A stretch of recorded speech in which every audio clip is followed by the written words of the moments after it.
Magandang araw sa lahat. Ngayong araw, samahan niyo ako manguha ng kayumito. So, end na ng season ng kayumito dahil ngayon ay season na talaga ng kayumito dito sa amin. Hala, ang gulo. Season na ng mangga, hindi season ng kayumito. Ano yung season ng kayumito? Kayumito ulit. Charis.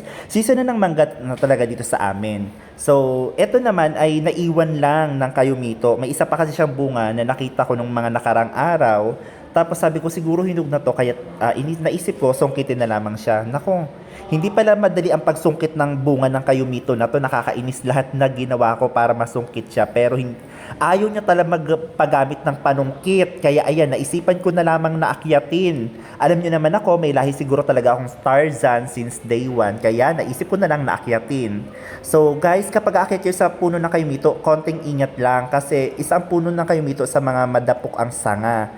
Kaya kapag aakyat kayo sa puno ng kayumito, kailangan nyo talagang mag-ingat. So, nung inakyat ko siya, ayan, nakuha ko naman na kaagad. At dito tinatanggal ko yung sanga na yan kasi alam ko, pag nakapitan ko yan, malalaglag ako. So, dahil nakuha ko na siya ng madali lang, ayan, bumaba na kaagad ako. Tumalon na lang ako kasi nga, mababa lang naman yung puno. May kababaan yung puno. So, dito, sa ilalim ko na rin siya ng puno ng kinain kasi nga nag-iisa na lamang siya. At hindi ko naman na siya ma-share sa mga kapatid ko kasi nga, iisa lang siya. Siyempre, kung paghahatian pa namin yan, mag-aaway-away pa kami. So, ayan, chinecheck ko yung bunga na kayumito. Baka kasi mamaya, siyempre, dahil nga end season na sila at medyo hinog na nga siya, baka mamaya may mga uod-uod. Kaya chinecheck ko, ayan, konting flex lang.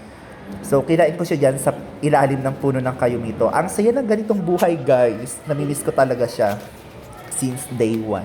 Charot. So, ayan, kain-kain lang. Matamis naman siya, masarap, at okay pa naman. So, diyan, wala lang, flexing ng bunga na yan. Abang meron sa bunga ng kayumito, nothing special. So, after ko kumain yan, ay nanungkit na ako ng mangga, di ba? Mangga, kasi nga, tagmanggahan na talaga dito sa amin. Kaya naman, mangga naman, di ba? Ang tibay ng tiyan ko, kayumito, tapos mangga.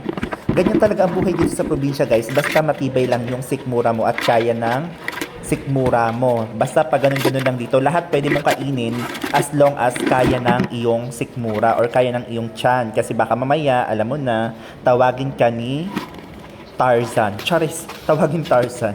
Ayan.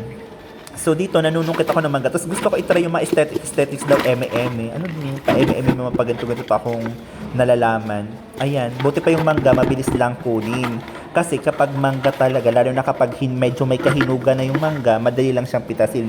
Kaya nga 'di ba minsan kusa na lang siyang na lalaglag sa ilalim ng puno ng mangga. Pero yung kayumito talaga, kahit hinog na yung kayumito, hindi mo talaga yung makukuha pa ng basta-basta. Mahirap siyang ano. That's all for today, guys. Bye!